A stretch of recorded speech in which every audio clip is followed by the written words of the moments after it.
उमर अय्यूब सियासी ग्लैडिएटर या non serious joker. ख़वातीनो हज़रात, सियासत की दुनिया में कुछ लोग अपनी ज़हानत, विजन और कायदाना सलाहियतों से मशहूर होते हैं और कुछ लोग सिर्फ और सिर्फ ऊंची आवाज और बेतुकी बातों से। जी हाँ, आज हम बात करेंगे उमर अय्यूब की, जो 2022 से पहले तो एक माकूल, नॉर्मल और हिसाब किताब में मसरूफ इंसान थे, लेकिन फिर कुछ ऐसा हुआ कि बंदे ने सियासत को थिएट्रिकल एक्टिंग ही समझ ली। इनका कोई डिस्पैच राइडर कहीं से आना था, वो गुम हो गया, उसकी वो फटफटी मोटरसाइकिल खराब हो गई है, उस पे वो बेल्स उनके पड़े हुए हैं, तो वो ढूंढ रहे हैं, बंदा इनका गुम हो गया लगता है। ये वही उमर अय्यूब हैं जो कभी बिजली के यूनिट, गर्दिशी कर्जे और मुआशी तरक्की पर तकरीरें किया करते थे। जो गर्दिशी कर्जा है इन्हीं की हुकूमत का दिया हुआ है, 250 प्रोजेक्ट क्यों ब्लॉक किए। जो असेंबली में आराम से खड़े होकर आदादो शुमार बताते थे, लेकिन फिर एक दिन इन्हें एहसास हुआ कि बिजली के यूनिट गिरने से सियासत नहीं चलती, नारे मारने पड़ते हैं। और बस यहां से एक सियासी इनकलाब नहीं, बल्कि एक सियासी ड्रामा शुरू हुआ। नारे मार मार के गला मेरा बैठा हुआ है। यहाँ एक और दिलचस्प पहलू है।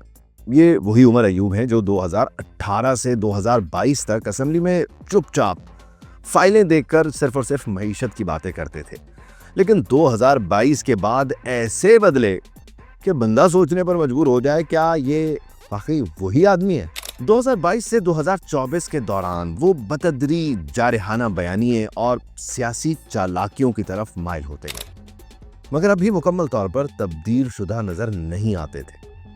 फरवरी 2024 के बाद जब क़यादत का मुजाहिरा करना उन पर लाजिम हुआ, तो उनके अंदर का मस्खरा पूरी तरह उभर कर सामने आ गया। उमर अय्यूब 26 नवंबर के बाद मुकम्मल तौर पर बौखला गए, क्योंकि रैली के दौरान उनका अब कोई अता पता नहीं था। इस वक्त डी चौक में हमारी खवातीन, हमारे मर्द, हमारे नौजवान पुलिस की टीयर गैसिंग खा रहे हैं।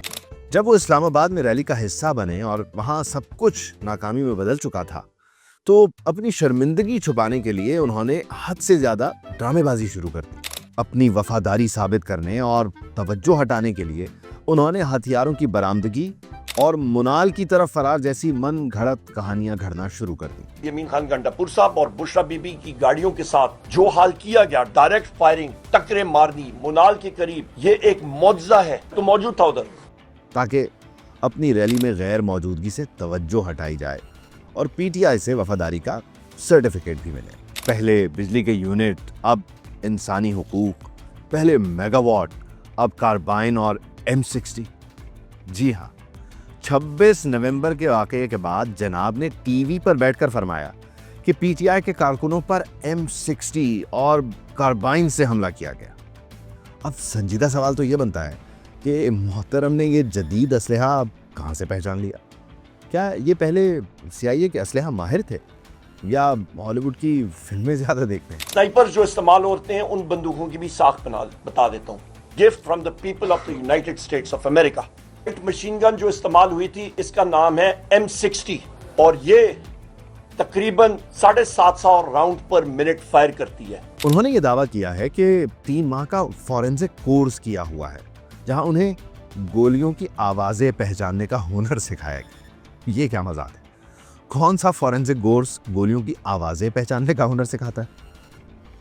प्रेस कॉन्फ्रेंस में उमर अय्यूब बड़ी संजीदगी से बताते रहे कि मुजाहिरीन पर M60 मशीन गन्स चलाई गई जो 1 मिनट में तकरीबन 750 गोलियां दाग सकती हैं।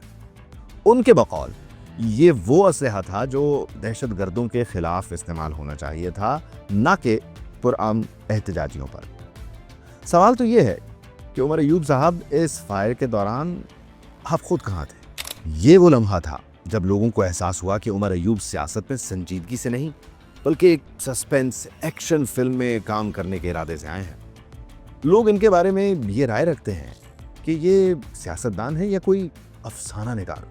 अगर आपको लगता है कि ये सिर्फ और सिर्फ एक ही बयान था, तो जरा तवक्कुफ कीजिए, ये तो बस शुरुआत थी। मोहतरम हर प्रेस कॉन्फ्रेंस में ऐसे जुमले बोलते हैं जैसे अवार्ड विनिंग फिक्शन राइटर का खिताब लेने आया। कभी कहते हैं हमने 9 मई के वाकयात में हिस्सा नहीं लिया, हमें फंसाने की कोशिश की जा रही है। پھر کہتے ہیں ہم پرامن احتجاج کے حامی ہیں. پھر جب ہنگامے بڑھ گئے تو بولے حکومت نے سازش کر کے ہمیں مشتعل کروایا, اور بعد میں عدالت پہنچ کر موقف اختیار کیا کہ میرا ان فسادات سے کوئی لینا دینا ہی نہیں ہے. کہ انٹیلیجنس ایجنسیز کے لوگ وہاں پہ انٹرفیئرنس کرتے ہیں, ان کی انٹرفیئرنس ہے. اب ایک سنجیدہ سوال بنتا ہے, کیا عمر ایوب سیاست میں واقعی کوئی ویژن لے کر آئے تھے یا صرف پارٹی میں جگہ بنانے کے چکر میں حالات کے ساتھ ساتھ رنگ میں بدلتے رہے؟ 2018 میں وہ ایک ٹیکنوکریٹ تھے, 2020 میں ایک خاموش سیاستدان, 2022 میں باغی انقلابی, اور 2023 کے بعد وہ ایک مکمل خطیب انقلاب بن رہے ہیں. یعنی سیاست کے سٹیج پر ان کا کردار ہر 2 سال بعد بدلتا رہتا ہے, جیسے ہالی ووڈ میں اداکار اپنے فلمی کریئر میں مختلف رولز کرتے ہیں. 2023 میں جب پی ٹی آئی مشکل میں پڑی تو جناب کو پارٹی کا سیکرٹری جنرل بنا دیا گیا. یہاں ایک عام سیاستدان کی توقع ہوتی ہے کہ وہ پارٹی کو اکٹھا کرے گا, حکمت عملی بنائے گا, لیکن عمر ایوب نے اپنی ساری توانائی صرف اور صرف پریس کانفرنسز پر لگا دی, اور پھر کچھ ماہ بعد اعلان کیا کہ میں اب مزید ذمہ داری نہیں اٹھا سکتا, میں استعفیٰ دیتا ہوں. 21 تاریخ کو یہ فلاپ احتجاج ہوتا ہے اور 22 تاریخ کو عمر ایوب صاحب جو ہے وہ اپنے عہدے سے استعفیٰ دے دیتے. میں بار بار یہ کہتا ہوں ان کو جا کے فیکٹ چیک کیا کریں, ان لوگوں کو جا کے, یہ فراڈیوں کا ٹولہ ہے پورا. میں نے کہا تھا جب میں غفیر آ گیا پی ٹی آئی کا یہ ہو گیا وہ ہو گیا, میں نے اس وقت یہ بات کی تھی کہ یہ احتجاج ایک فلاپ احتجاج تھا. بانی پی ٹی آئی نے عمر ایوب کا بطور سیکرٹری جنرل استعفیٰ منظور کر لیا ہے. سلمان اکرم راجہ کو نئے سیکرٹری جنرل کے لیے نامزد کر دیا گیا ہے. عمر ایوب قومی اسمبلی میں بطور اپوزیشن لیڈر کام جاری رکھیں گے. یہ ویسا ہی ہے جیسے کوئی میچ کے دوران آ کر یہ کہے کہ مجھے نہیں کھیلنا, میں جا رہا ہوں, اور پھر اگلے دن دوبارہ آ جائے اور کہے کہ میں دوبارہ ٹیم کا کپتان ہوں. یہی وجہ ہے کہ پی ٹی آئی کے اندر بھی بہت سے لوگ حیران تھے کہ یہ بندہ پارٹی بچانے آیا ہے یا اسے مزید ڈبونے کے مشن پر ہے. خیر, کچھ دن بعد انہیں ہٹا کر سلمان اکرم راجہ کو نیا سیکرٹری جنرل بنا دیا گیا, تو عمر ایوب صاحب دوبارہ ایک عام کارکن کے روپ میں سامنے آ گئے. مگر کیمرے کے سامنے آنے کا شوق پھر بھی ان کا کم نہ ہوا. اصل سوال یہ ہے, کیا ایسی قیادت سے کسی معقول بات کی امید کی جا سکتی ہے؟ عمر ایوب کو مشورہ ہے کہ وہ ہوش و حواس نہ کھوئیں.